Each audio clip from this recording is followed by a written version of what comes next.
Okay, it's 2 o'clock, and I'm under strict orders that we start on time. And I'm sure if the other sessions have been any indication, this will be a jam-packed filled session and will end barely on time. First of all, I'd like to begin this session by introducing our generous sponsor with Bead for Life, Amy Yonda Lee, who's going to share a few comments with us. Thank you, Amy. I love seeing everyone wearing their beads. And again today, thank you. The beads are really pretty, right? Yeah. But they're actually really powerful. And I'm going to share with you why. We were founded in 2004 to help women in Uganda create markets here in the U.S. to sell their beautiful recycled paper bead jewelry. And little did we know we would reach thousands of women, 52,000 to date. We're pretty proud of that. And from this model, thank you, from this model, we began a business training program so that women could launch micro businesses. And guess what? It worked. So I'm really excited to share that we've launched our Street Business School program, where we have an ambitious goal of reaching 1 million women by 2027. So 1 bead, 1 woman, and 1 million women in the future. We still make paper beads, but Street Business School is for women who do not touch a bead. This is a specialized entrepreneurial training program, and we're running in 7 countries across Africa. Very exciting. We've trained 30 organizations to date, and what makes it so special is that these are other NGOs. These are organizations with other missions like deforestation, youth education, women's groups, community building. So we're changing the world in a whole new way. So we're really excited to be here. We're incredibly grateful to Dining for Women. We were one of the first grantees back when we started, being founded 14 years ago. So beads mean business. Beads change lives. And beads will help 1 million women lift their families out of poverty. Thank you. And I know I have my fingers crossed that the 8th country will be soon, and that'll be Sierra Leone. Yay, Sierra Leone. Okay, so I am honored to be able to introduce our 3 panelists from the last mile. Our first panelist I'm going to introduce is Tina Sciabica, the others, and she's executive director of Reed Global. Since 2009, she's brought her expertise and passion to leading Reed Global as the executive director. During this time, Reed Global has been recognized by President Clinton during the Clinton Global Initiative annual member gathering and has received the Barry and Marie Lipman Family Prize from the Wharton School. I'll turn it over to you. Yeah, let me try to run the video for you. So you can. Ready? Okay. मेरो नाम चाहिँ नादेवी भन्केनी 47 वर्षको छोरी भएर जन्मेर पढ्न पाइएन त्यही कारण मेरो जिन्दगी नसित मेरो 16 वर्षमा बिहा भएको थियो छोरीलाई पढाउने किन पढाउनु पर्छ त्यसरी जता गर्दै पढाउन मेरो बेला गयो अनि त्यसपछि म गाई बाख्रा चराउँदा म ठुली भएँ आमा बिरामी हुनुभयो आमा बिरामी भएपछि लिएर गएँ भनेर सोद्धाखेरि 105 नम्बर कोठामा जाऊ भने 105 नम्बर कोठा कति गर्थ्यो डाक्टर फेला परेन अनि आमालाई फर्काएर लिएर आएँ छोरी भएर जाँदाखेरि यस्तो दुःख पायो भन्ने त लागिरहेको थियो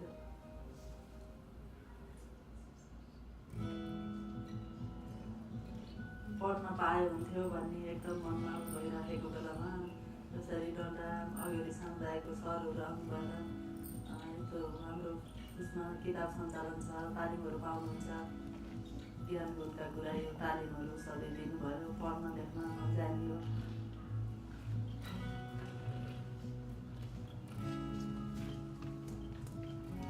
तरकारी तालिम दियो मसिन तरकारी तालिमहरू दिनुभयो स्वास्थ्य सम्बन्धी तालिमहरू दिनुभयो महिला सम्बन्धी खेल्न नहुने कि मोबाइल चलाउन हुने 2 वर्ष भयो समुदायले हामीलाई एकदम तालिमहरू दिइराखेको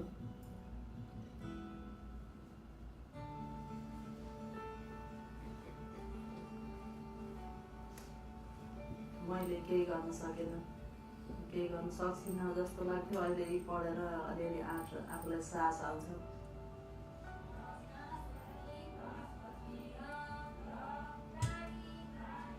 नपढ्दा दुःख पाइने रहेछ पढ्नु पर्ने रहेछ महिलाहरू यस्तै म जस्ता नपढेका धेरै छन् पढ्नुपर्छ भनेर सबैलाई सम्झाएर मैले वरिपरिका दिदीबहिनी महिलाहरूलाई सबैलाई सम्झाएर पढौँ भनेर समूह बनाएर अहिले पढिराखेको छु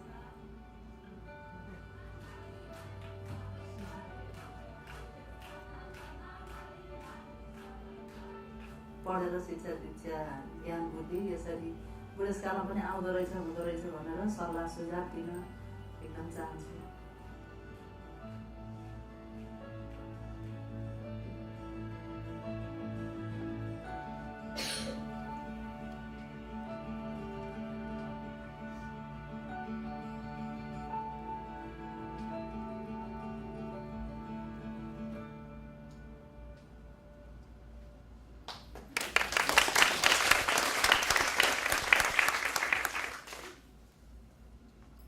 So, thank you for letting me use part of my time by sharing Tuna Devi's story with you. We obviously work with countless women like Tuna Devi in the communities where we work. I'll just have for a couple of minutes to give a brief overview of the work that READ does. READ, while that story was started with literacy, READ actually stands for Rural Education and Development. We've been working for 26 years in Nepal, 10 years in Bhutan and India, and our model is working with rural communities to create what we call READ centers, which are community library and resource centers that are owned and managed by the community, and then they serve as a platform for education, for enterprise, for livelihoods, for agricultural programs. It's basically a platform for a holistic suite of programs and services that can be customized for the community.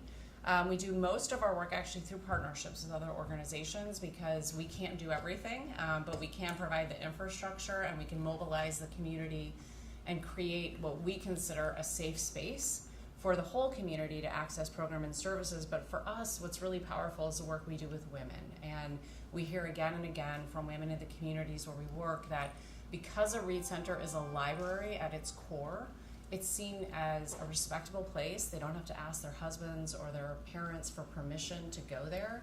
And so it gives them an opportunity to get out of the home, which is a big deal for a lot of the communities that we work in, get together with other women and start accessing education. Many of the women that we work with never went to school, never had the opportunity to go to school. Tuna Devi is not alone in being 47 years old and being completely illiterate.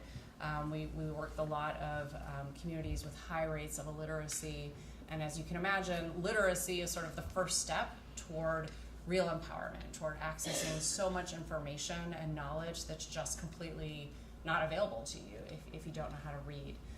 So while reading is one of the things that we support, we're also doing a lot of work around livelihood skills development. Many of the centers, the women have formed savings cooperatives that ultimately get so big that they become microcredit organizations. We have a lot of health programming that's happening for women in the communities. I mean, I could go on and on, but I think I'll leave it at that and just say that because it's community owned and community managed, a READ Center can really become whatever the community really needs it to be, and it can evolve over time as the needs of the community change. Okay, thank you, Tina. And now I'm going to introduce Diana Bowie. She is the president and co-founder of DB Peru. She co-founded DB Peru in 2002 to provide health care and health education for people living in remote areas of the Amazon. Hey, good afternoon. It is my privilege to be here with all these wonderful speakers we've heard. To tell you a little bit about DB Peru, it actually is two organizations. We have a charity in the U.S. and we also have a charity, same kind of a charity in Peru. So we work very closely with the Peruvian government. The area where we go is considered more remote, and I get the idea that maybe it's way more primitive than other areas that you might have seen during this seminar. We work in an area of the Amazon that is sort of a little forgotten area. It's in the Napo River, which comes out of Ecuador and joins the Amazon to Brazil, and it's this group of about 28 villages, about 6,000 people. And we deliver health care and education, about 50% each. We do a lot of education for health workers and midwives, especially a lot of work with the midwives, and a lot of advocacy programs to how to get into the government programs like tuberculosis. And then, of course, we do bring clinical work, and we work with the local doctors and nurses and also bring foreign people with us. The life, though, is very primitive. The women still, wash clothes in the river in their boats, and they live in the huts. They cook on cooking fires, and they wash their dishes in the river. There are no roads. Everything is by river. And those rivers in that area are very strong and huge, fast-flowing rivers. So when we first started, they didn't even have motors. They canoed everywhere. So you can get an idea of how isolated this area was, even between areas, communities you might think are close. If you get in a canoe and paddle, it's not.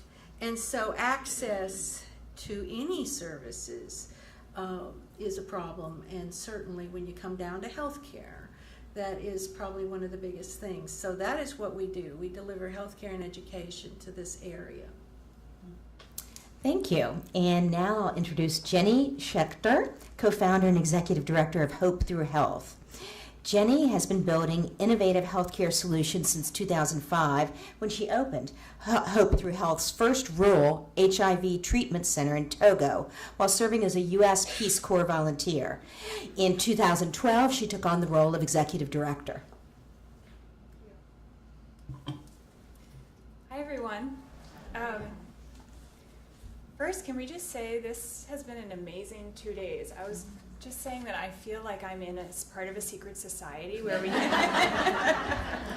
can talk about all the secrets that we can't talk about outside. So thank you for letting me be here. I found myself in Togo in 2004 as a Peace Corps volunteer. Little did I know at that time I would end up devoting my career and much of my life to working in Togo. But the way we got started is that we were a group of Peace Corps volunteers, and we started working with a local community-based association of people living with HIV. And this was a group that had self-formed, self-organized at a time when there was no access to treatment for HIV in Togo. So HIV was a death sentence. It was 100% fatal. And this group of community members said, we are aware that there is treatment for this disease, that other people outside of this country where we were born can access this treatment. We want to have access to this treatment too. And as Peace Corps volunteers, we were just so absolutely impressed with this amazing, dynamic local organization that we wanted to support them. We wanted to just be a part of whatever they were doing. And so we set up Hope Through Health as a US-based organization to support them. Together we built out an comprehensive HIV care program, and we started putting patients onto treatment. That program grew over time, became an accredited program of the government, has since become one of the most successful HIV care programs in Togo. Thank you.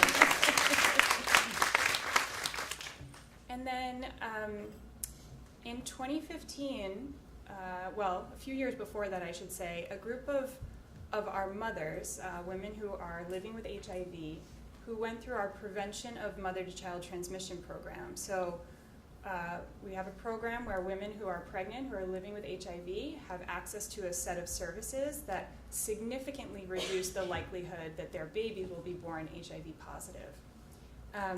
And a group of these mothers came to us and they said, we're so grateful, we're so appreciative that we have been able to give birth to healthy HIV-free babies.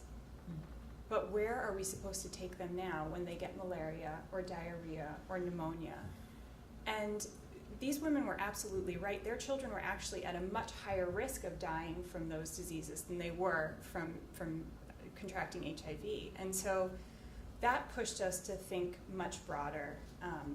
And so in 2015, thanks in part to the support of Dining for Women, we launched our first programs that expanded beyond HIV. And so we focus now on primary care, integrating HIV care with maternal and child health and sexual and reproductive health. And we do that by using community health workers who are women that we recruit, train, and hire from local communities who provide care to women and children in their homes. And then we integrate those community health workers with strengthened care in clinics, in public government clinics. And so what we find is that those two pieces together, community health workers integrated with clinics, form this strong unit of primary health care delivery that works. And I'm very proud to say we have some preliminary data from the first 2 years of this program, and we've seen in the communities where we work, child mortality be reduced by 70%.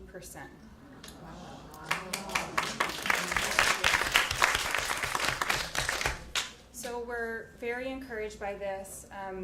We're really proud of the work that our team is doing, hopeful that this program is a path for all of Togo to reduce maternal and child mortality, and I'll talk a little bit more about this later, but we'll be launching a very big expansion starting this year to scale up this program, and eventually hope we can extend it to all of Togo. So thank you. So this panel will run much like the Scott's panel did earlier this morning. I will ask of each of the panelists 3 or 4 questions, and then we'll open it to you all for questions to all of them. The first question I'm going to ask is, what makes the communities you serve the last mile? And some of you have talked about that a bit, but other comments? Would you like to go first? Sure, yeah. So I actually think we're probably the least last mile of the 3 organizations here, even though our mandate is actually working in rural villages. It varies a bit from one village to the next and one country to the next. But if I think about Bhutan, which is actually where our Dining for Women grant is being implemented, Bhutan is a tiny country. It's less than 800,000 people. There's 100,000 of them in the capital of Thimphu, but then the rest of the country is rural, and it's rural. And Priscilla, you've been to Bhutan. It's tiny villages. So, and it's similar in Nepal and India. We work in places that are just kind of off the beaten path a bit. Some of them might be accessible by road, but that doesn't necessarily mean that they've got the kinds of programs and services that you would find in the urban areas. And so we tend to be in places where there's not a lot of programs and services being provided and not a lot of other NGOs already working, and certainly not the kind of infrastructure that we are creating in those communities. I think I probably touched on how remote it is. I didn't even mention that there's no electric. Mm-hmm. So this is hard. Peru is known for its drugs, and we used to be able to even use kerosene. But when the drug lords were cutting the cocaine with kerosene, the government banned the sale. So then the whole Amazon went black again. So the mayors are trying to put in some solar panels. So now we are starting to see occasionally solar panels being put in, and we had put in some earlier for radios. But it is a remote area, I can tell you that. But we're starting to see a few changes. Communication is still a horrible ordeal. If we want to go there and get news to people, we have to send a boat ahead of time, and with little paper notices. So it's really difficult to communicate as well. Yeah, I love this question. We joke that all of Togo is a last mile country because very few people have heard of it, and it actually is an interesting place. It doesn't receive the same foreign aid that much of sub-Saharan Africa receives, and so by consequence, actually almost no large international NGOs work in Togo. Care, Save the Children. So it's a very interesting place. You don't see kind of the NGO footprint that you see in much of the rest of Africa. But we work in remote rural communities. Generally, this means that they don't have electricity or running water. In some cases, so we work in clinics and then in their surrounding communities. So you'll have maybe villages that are up to 50 kilometers away from the closest clinic. And so that's largely why we rely so heavily on community health workers, because we have to have a way to get services out to patients in their homes, and not just assume that people will be able to access a clinic where a nurse is. Now, Jenny touched on it a bit, but how did each of you personally end up in the last mile, and what keeps you going back or keeps you there? Well, I'll just add, I had the good fortune of marrying my co-founder, a fellow Peace Corps volunteer. So we like to say this is our first child. We have 2 more now, but so it's a privilege for me to be able to keep doing this work and to have the opportunity to go back to Togo. I always say that Peace Corps sent me there, but the reason that we stayed is because there is no one else working in the country, and so it's a place where we can have an outsized impact, and where we unfortunately know that if we leave, there's nobody coming in to fill that space. So that's why we've stayed. I can just say I went to Peru as a tourist, didn't even hardly know where it was back in 2001, and had the opportunity to go to the jungle, and I saw things there that disturbed me, with mothers holding sick babies with just nowhere to go, and I thought I could do something about that. I had a background in healthcare, and so I didn't know what I was going to do. This is not an NGO that was built properly. This was an NGO that was built out of just pure passion, and so we actually started getting working before we ever had a formal organization. But what keeps me going back is the people. Sometimes I have to tell you, sometimes I'm sitting in my home and I'm thinking, oh, do I have to go? Because I'm not a camper. I do not like the mosquitoes, and it's hot. It's very hot and humid and lots of mosquitoes, and it's uncomfortable. But as soon as I get to the village, I know why I'm there. Those people now, after all these years, we've worked with these people for 16 years. They're our friends. I've watched them have their babies, and the babies grow up, and now we're giving them birth control and such. But it's the people that make me go back. So for me, so I started my career as an attorney. I practiced law for 5 years, and then it was not a good fit for me. And one of the reasons it wasn't a good fit was that I actually always wanted to travel internationally, and when I was practicing law, I had no control over my schedule, so I was never able to even book a vacation, because I mean, literally at the last minute on Friday, if something came up on one of my cases, I would just be expected to cancel my vacation. So I never booked anything really serious. So the first thing I did when I stopped practicing law was to start traveling. And the first trip I did was actually to Vietnam, which doesn't work in Vietnam, but it was the first country I'd been to in Asia, and it was the first time I'd experienced that kind of poverty that, it just sort of hit me in the face. And what I came home with was this realization that my life growing up as a girl, as a woman in the United States, was so different from what it was like for so many women and girls in the rest of the world. And I was dumbfounded. I was honestly a little embarrassed that I didn't actually understand that until I was 30 years old and had actually seen it for myself. So once I got sort of had that wake-up call, I started passionately volunteering with another organization called Room to Read. So I was one of their first chapter leaders, and I just sort of dug into it. I was spending about half my time volunteering and half my time running a legal recruiting firm, which is what I decided to do after I left the practice of law. And why I keep doing it today, I didn't found this organization. I'm the executive director. I've been here about 8.5 years. We're a 26-year-old organization, and I had the good fortune to meet our founder, a woman named Toni Neubauer, through the last organization that I was involved with. And, you know, I will have to say that I just, like, there are millions of women who and girls who still need to be empowered, who are waiting for us to support them. And so I can't stop. You know, the vast majority of them are in rural areas. So that's why I think it's imperative to focus on that part of the world. Very interesting stories. So Dining for Women funded DB Peru and Hope Through Health in 2015, and then Read Global just last year in 2017. How has this grant impacted your organization? What compelling stories do you have? What lessons have been learned from it?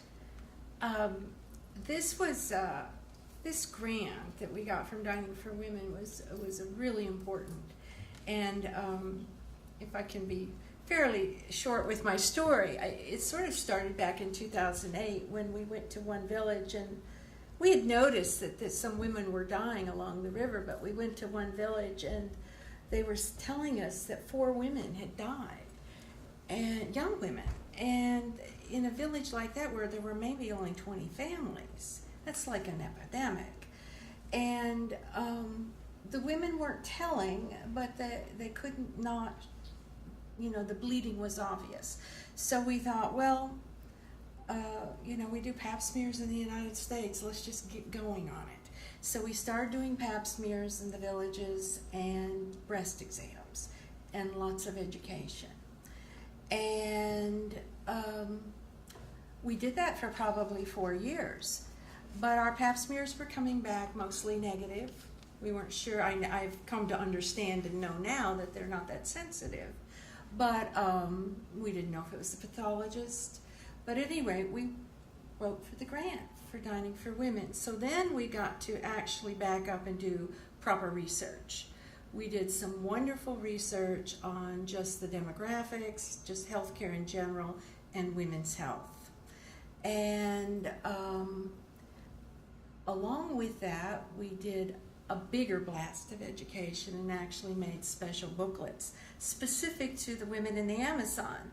Now, Peru is sort of known for its Andes, the Andean Inca population, so all of the government literature has llamas and little, you know, things around the shoulders, which is not anything like what the women where we go look like. So we made our own pamphlets and did a blast of education. And then the next thing was to actually start doing HPV tests, which of course now is much more specific. And for the positives, we do cryotherapy right in the village, and we have a little generator and a colposcope, and we do the cryotherapy right in the villages and then follow up. That's where we're in the process now, tremendous follow-up. And the exciting thing about all this, there's several things that came out of this. We've been doing this, I probably should say about 1/3 of the women were positive for HPV. Now this may not be a surprise because they've never been tested. So we were getting people who were early to late. And of course we've had many more women die who were just too late. Cervical cancer. Cervical cancer, yes. Yes, cervical cancer. And so we learned last year, I'll tell you that our testing was not done like we thought. We ended up going through the government to do the testing. And they do our pap smear testing, but we never dreamed they would do the HPV, which is very expensive. And it actually had to go to Lima. So we had to write a special contract with the government to allow us to take the specimens to Lima. We had to make a special contract with the government insurance for the poor, which is like Medicaid here, I suppose. And so take the little containers from the lab back to the jungle. But it was worth it. It was really worth it because it was probably so expensive that the government now has gone from a program of treatment of cervical cancer with radiation and chemotherapy to one of prevention. So last year, there was a resolution a few years ago. They have started doing HPV testing from the government. And so it was like, who gets to see this come full circle? But the government is now doing HPV. So we've turned our attentions to doing training of the professionals on how to do cryotherapy and such as that. So that was even beyond what we had expected for the grant. I will tell you one other outcome that came from this, sort of related from the story, but we had sort of understood that there was some domestic violence from the survey we did with Dining for Women. And we have now started a gender-based violence program. Out of that, we have had several women tell us it was, and this is really a big deal, it was the training and education they got from the cervical cancer that made them feel like they had value and worth. And before that, they had thought they needed to be hit, that they were bad. I guess that's a normalized behavior, we understand. And they have stood up to their husbands and said no more. And so we're in the middle of our gender-based violence program, but this is a direct result of educating women. And I guess I wanted to have the members hear how we talk about knowledge is power, but this is a real stories from women who were educated. We didn't tell about human rights. We were telling them about their bodies. And so it is very powerful. Before that, they thought it was witchcraft. They told us it was witchcraft. So I just wanted to be sure and let the members know that this is not just words. This is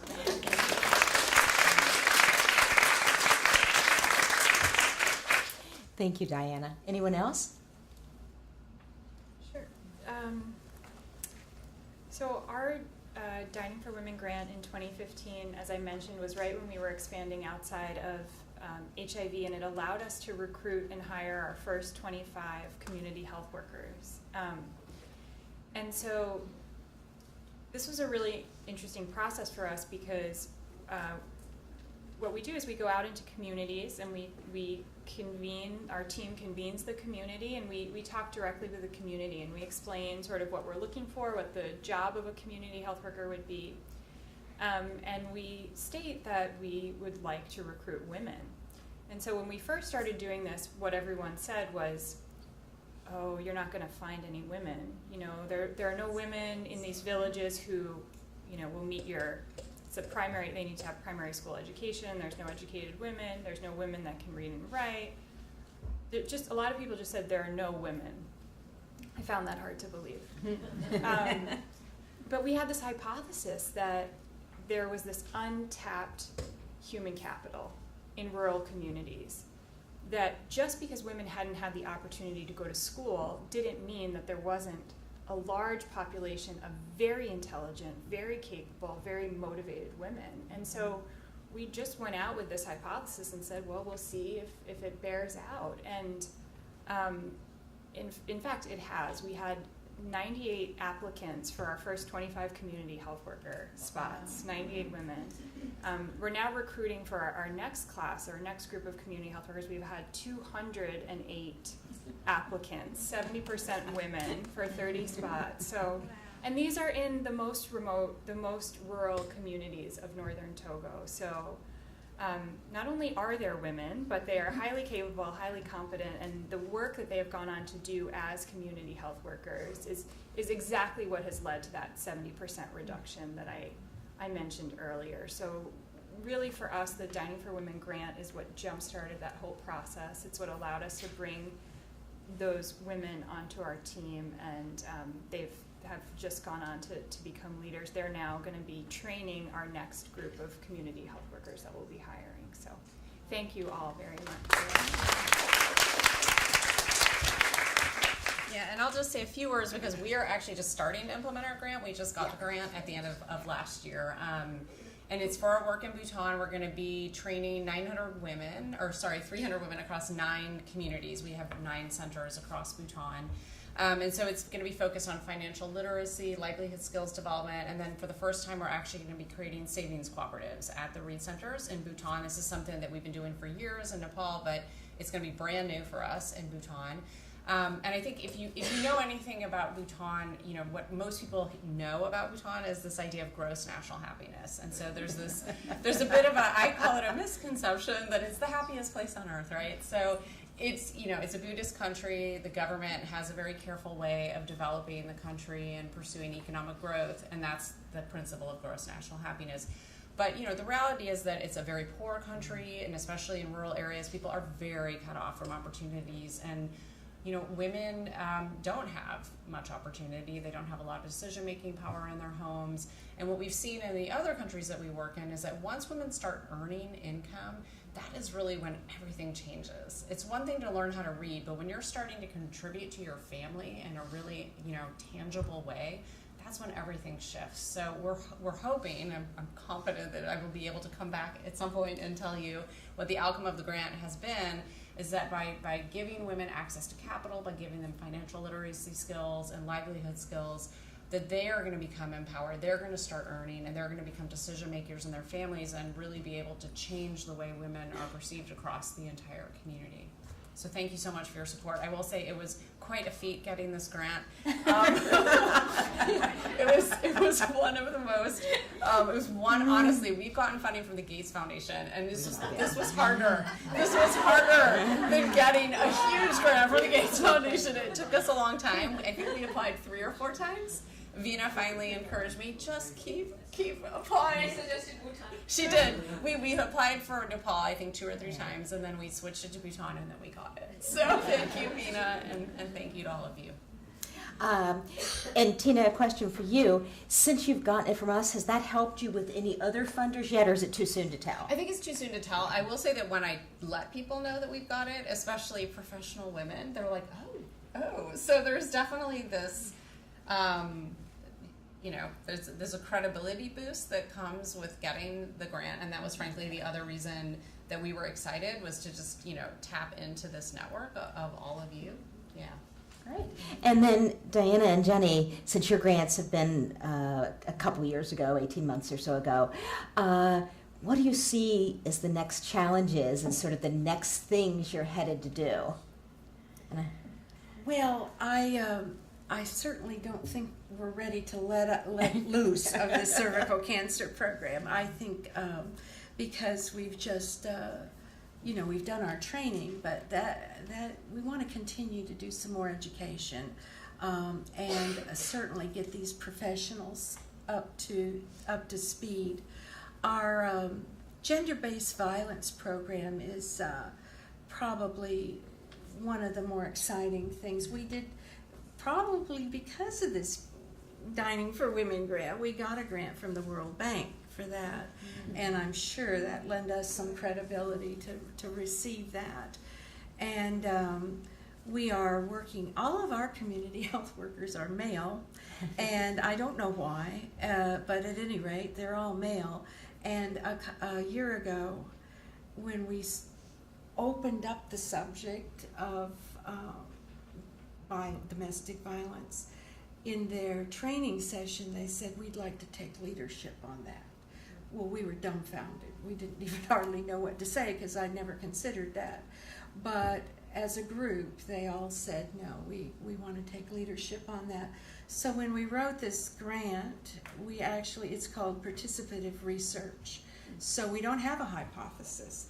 They are the ones that are going to drive the work with their communities. So what we're there to do is to train them to work with their communities and guide them and give them the resources. So we're right in the middle of that. And it's very exciting to see men stand up. I really can't, I don't know much more about it, why these men have done that, but when nobody talked about punishment. They talked about things, we had to agree on values. They talked about respect and dialogue in conversation. Some of them mentioned love. We could not believe what they came up with, but not any of them mentioned violence. So we're very excited about this project. We don't know, we're about in the middle of it, and they are currently working with their communities. We also, because of the cervical cancer program and women and people dying, we've started a palliative care project. Now, we just started that on our own, but I don't know of any other. We've trained the special community health workers. The more advanced ones, we've given them higher level of medicines and supplies and their resource, so anybody that is dying or near death along the river can access these people. And to me, that's very exciting. It was driven by one of our doctors who came with us and saw this as a need. So those are some of our current projects. We have others, but that's the big ones. You're busy. Yeah. So as I mentioned, essentially looking at the strong results we've seen in the work we've done to date, we really felt compelled to get this model out to as many people as quickly as we can. So right now we serve a population of about 40,000 people through 4 clinics. And this year we'll be launching the first stage of a 4-staged expansion. So this year we'll be doubling the size of the population we serve from 40 to 80,000 people. And then we'll increase by 40,000 people every year. So at the end, 4 years from now, we'll be serving a total of 200,000 people through 20 clinics with 175 community health workers. So we have some work to do. If anyone is interested, let me know. Okay, wow. Well, the title of this conference is Knowledge is Power. Do you have any lessons learned or insights? Has that resonated with you during your work? Yeah, I was thinking about this one this morning while I was drinking my coffee. And I thought if I could, I would love to share more of a personal lesson that I've learned. Because the past 2 days have been very inspiring for me. And, I'm also continually inspired by our community health workers and how strong they are. But for me, a little bit like Abigail Disney said yesterday, my feminist awakening came a little bit later in life. I was one of those people that would have told you and did say throughout high school and college and even into graduate school, that I wasn't discriminated against because of my gender, that girls and boys were equal, and, I felt smarter than most of the boys I knew for my whole life. And then when I took on this job, when I became the full-time executive director of Hope Through Health, in 2012, when I became a woman in the senior level position running an organization and started fundraising and advocating for our organization amongst almost entirely men, and a lot of men with money and power, it was like I got hit by a Mack truck. I was completely blown away by the extent that my gender was a factor in my inability to be successful in what I was trying to do. And so, it's been a very interesting process for me of understanding what the dynamics are and how to anticipate those and how to respond effectively. And I've had a lot of great mentorship and support throughout that process. But again, just being here and hearing these stories, hearing Anuka's story and hearing Abigail's story, it is so refreshing, and there's so much wisdom in this room. And so, a couple weeks ago, one of our funders, who's a woman, she's a head of investments at a big foundation, she's a big advocate of ours, and she did something that really struck me. She stood up in front of a group of funders. It was an all funders meeting, and she said to them, "You probably have a lot of male-led organizations in your portfolios, and you're probably used to seeing a certain type of leader. And when you look at Jenny, you're not going to see that because maybe she's not as bold as you're used to seeing, or she's not as extroverted, or she's not as visionary." But she said, don't think that being understated means that she's less effective. And she asked them to consider a different style of leadership. And when she said that to me, and she told me later what she had said, it was so impactful because, you know, I feel like what I wanted to share, the lesson that I've learned in doing this work is that the most important thing I can be is just being comfortable in being who I am, and that it's okay to lead in a different way. And so I want to thank all of you, because I think, you know, this is one of the few rooms that I've been in and the few organizations and spaces where that is a widely held belief. And, you know, the more we can get that message out to girls, yes, but young women, and especially young women who are early in their careers, and in my experience, that's really when we need to hear it. So I wanted to share that. Thank you.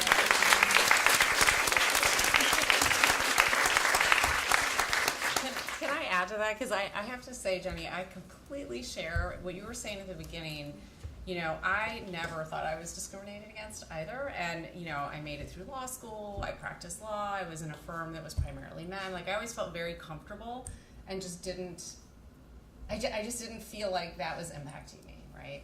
And then, similarly to you, when I took on this role of executive director, which was the first time I was being invited to lead an organization, other than, you know, I had my own search firm, but that was small and it was different. It was a lot different. And then I had to go out into the world and raise money and speak publicly and convince people to support the work that we're doing. I found myself suffering this like crisis of confidence, right? That, you know, it was harder to get access to certain people. And, you know, what Anuka said earlier, would you date the voice in your head? I was cracking up because I'm like, oh man, I would not date the voice in my head.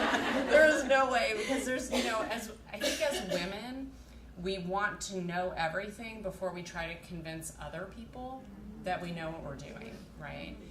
And it's true, right? But I've noticed that men have no problem going out into the world when they don't know what the hell they're talking about, frankly. They have no problem. They make it up, or I don't know what they're doing, right? And I'm like, why can't I do that, right? So I think about, you know, what very much inspires me. I mean, first of all, I just have to remember that, right? That, wow, there's a lot of people who don't actually know what the hell they're doing. And they're out there and they're raising money and they're doing it. But then I also think about, you know, and I'll try not to cry as I say this, but when I think about Tuna Devi, right? She was 47 years old. She couldn't read. She couldn't bring her mother to the hospital, right? And, you know, it takes a lot of courage to be that old and to come to a library when you've never stepped foot in a school and learn how to read. I mean, learning how to read is something that probably most of us did when we were 4 or 5 years old. You know, we've got women who are 80 years old who are learning how to read, right? Mm-hmm. So when I think about the courage that it takes for women all around the world, and thousands of women in our communities, to do that work, you know, I sort of feel silly that there's part of me that's like, you know, why don't I have the confidence to get this done? It's just like, forget it. You know, there are women who face much greater challenges than this, and I need to be here on behalf of them.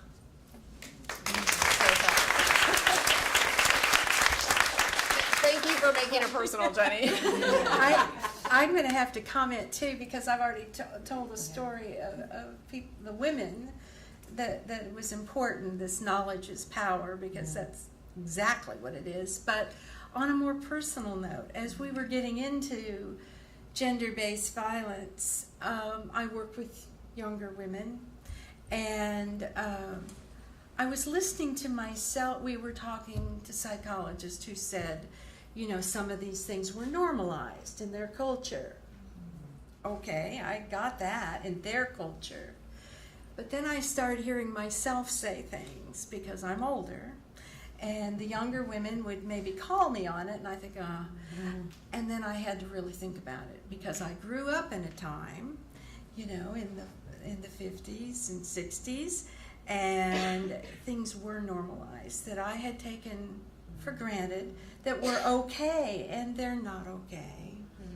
They're not okay, but I've been living with it so long, and when I started listening to myself with the younger women, I realized that I needed to change some of the way I was thinking, because I was giving probably men or our society, a little slack because that's the way we did it, but it wasn't okay, and it isn't okay. So I think some of the women here are a little older and maybe can relate to that some things we saw and did or saw our elders do when we were children isn't okay today.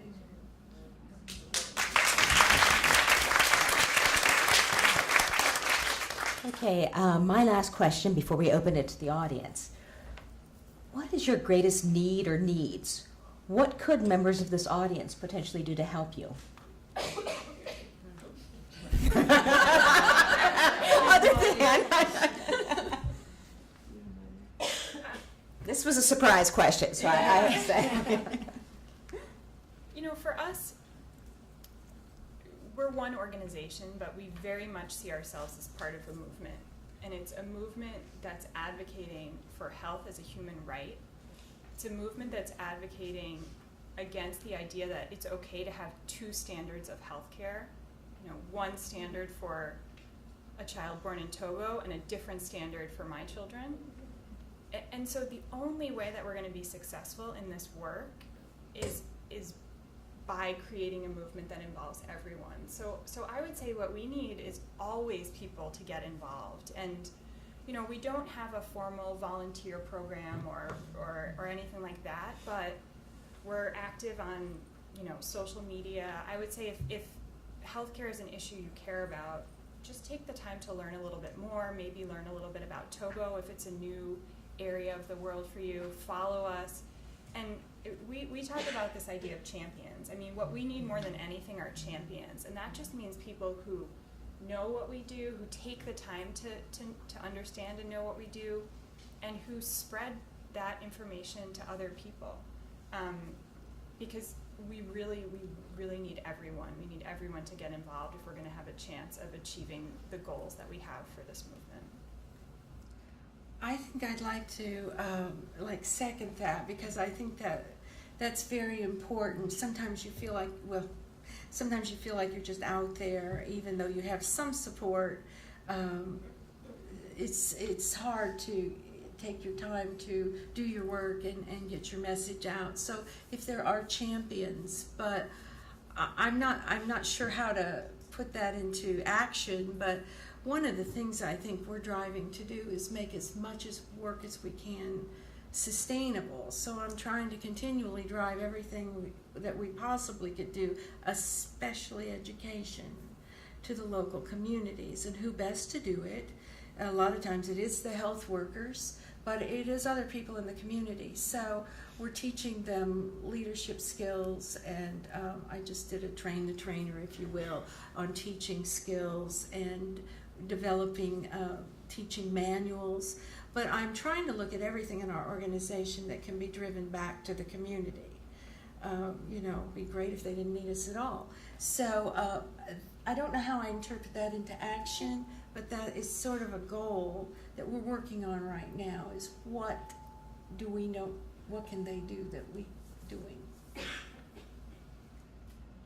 Yeah, and I think I'd probably echo what you both said about needing champions. We also need champions. We've been around 26 years, yet a lot of people still don't know about us. And so to the extent you want to get involved, there are lots of different ways to get involved. You've mentioned social media, Jenny. We have other videos like the one that I shared earlier today, and to be able to share those on social media and to get those out to the rest of the world is definitely one of our dreams. We're looking to develop a stronger board, so we're looking to recruit board members, and I personally want really powerful women on my board. That's kind of became my dream as of January this year, was like this just powerhouse board of directors that's mostly women. And then we're having, actually, Dining for Women is hosting a trip to see our work in Bhutan next year. So consider going on that, and if you're inspired, please be in touch with me or the Read Bhutan team afterwards to let us know if you want to support our work. Yeah. Oh, there you go. I have your itinerary here. Yeah, there's a session happening right now, actually. Oh, that's where right, they're yeah. talking about it. June 8 to 17 of Yeah. 2019. Yeah. So, okay, well, thank you. Wow. Questions from the audience?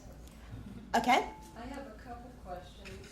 When you go into a new area, and each of you is in a different country, how do you start and how long does it take you to build trust with a small group of people to get your work started? And then the second question is, how do you keep yourself well?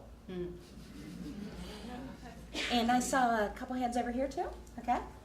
This is a question, I guess, specifically for Jenny. I can think of at least 2 other Dining for Women grantees that were community health workers. I'm thinking of Jessica and Molly, Yeah. Project Muso, and just a few months ago it was Sacred Valley Health, Perry, and in the highlands of Peru, the Lama Yeah. country.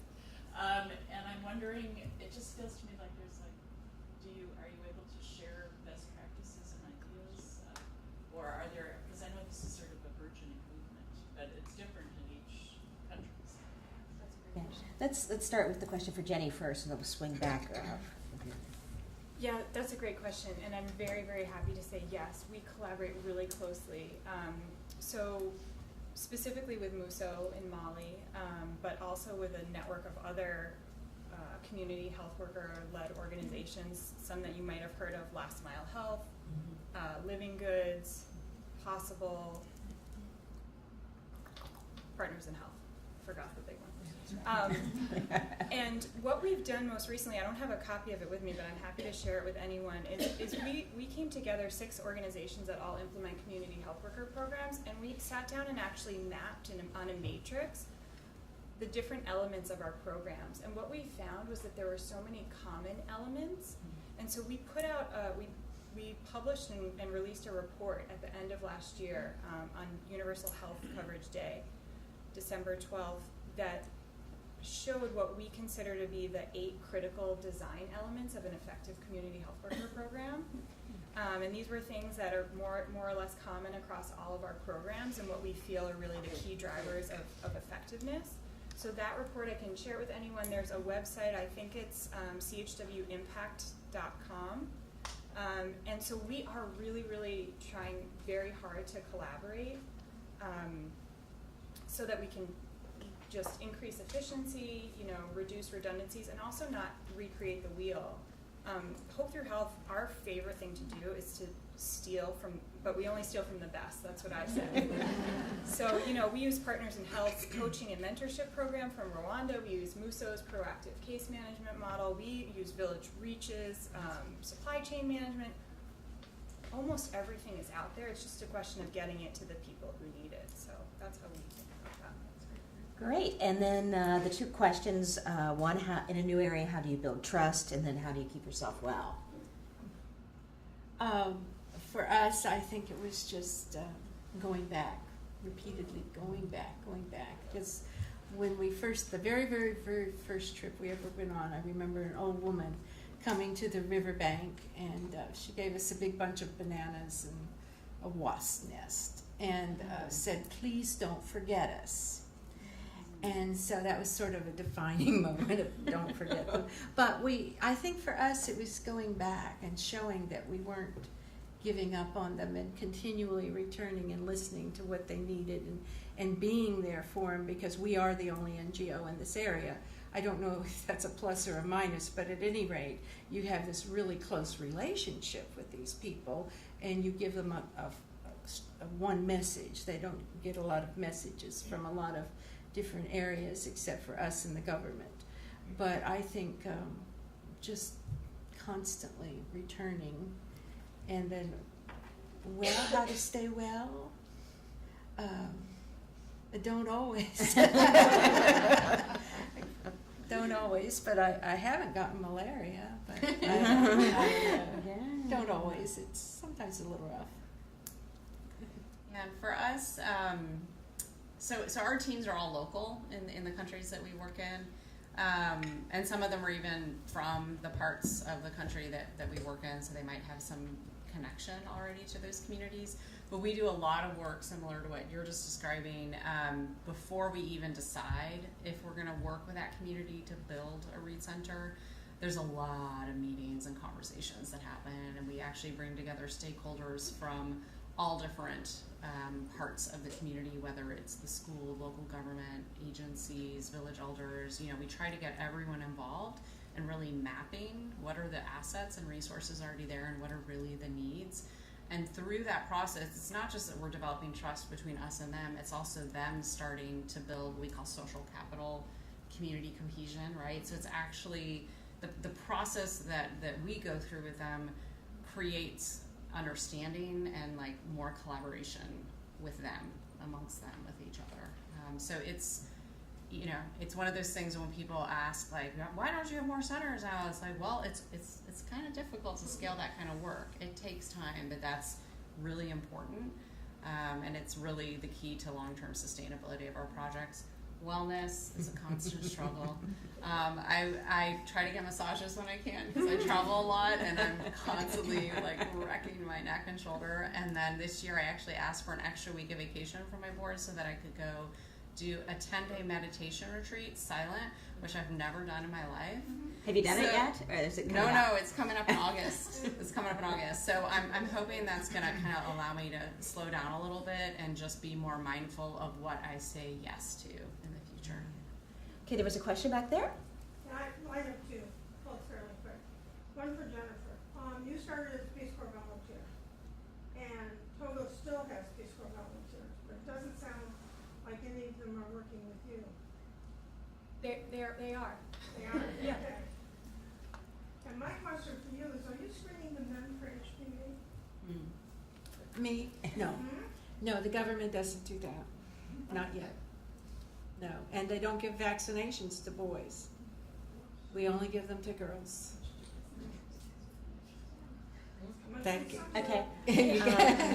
Sue first, and then we'll pick up these two, and then let the panelists go. Did you have questions, Sue? No. Okay. Okay.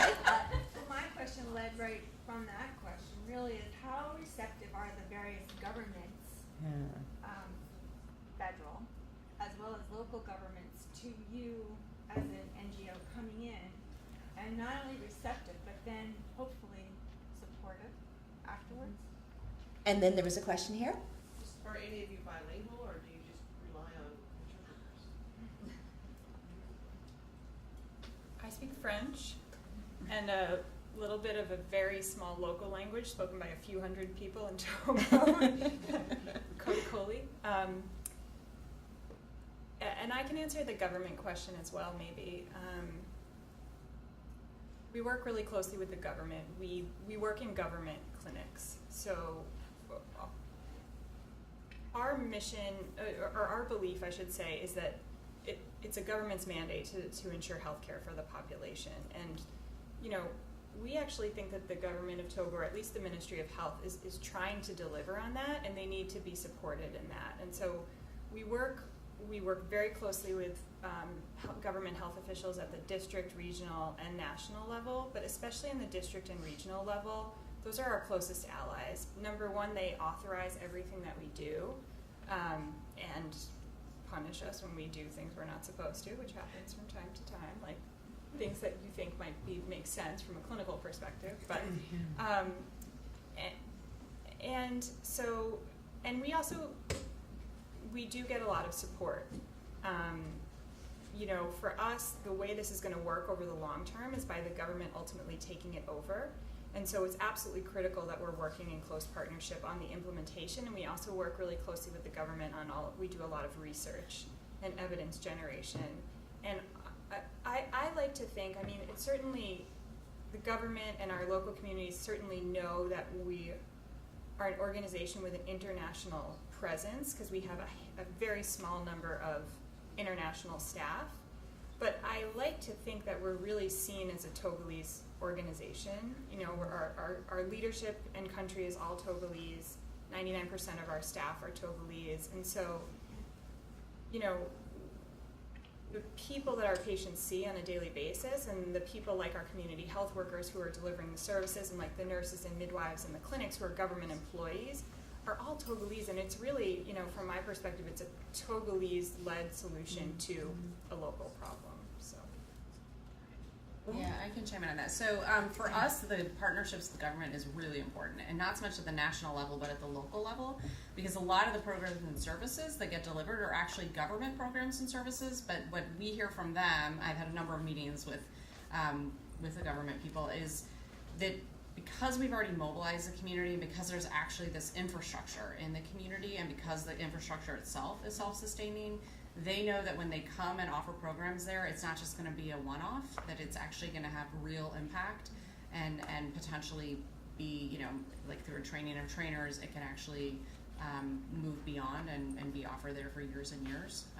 So we're very much about the government partnership, and to some degree they're also providing some financial support to some of the centers as well, where they might be covering, like we have daycare workers who work in some of the centers, you know, covering different costs like that.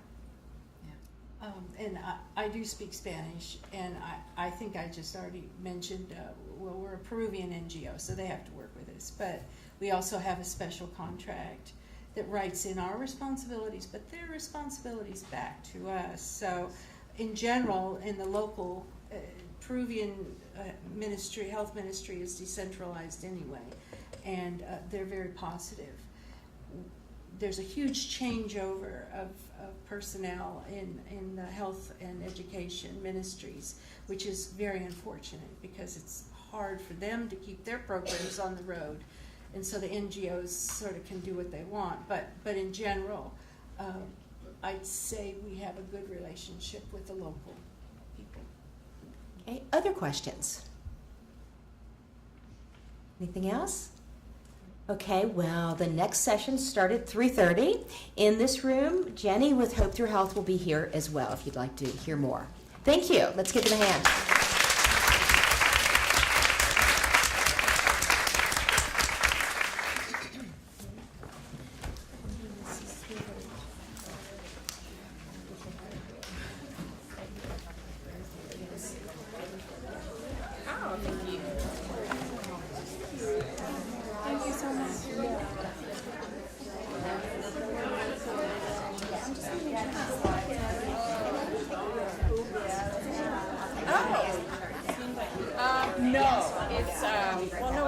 Yes, it is. It's Vipassana. It's Vipassana. Have you done that? No. Okay.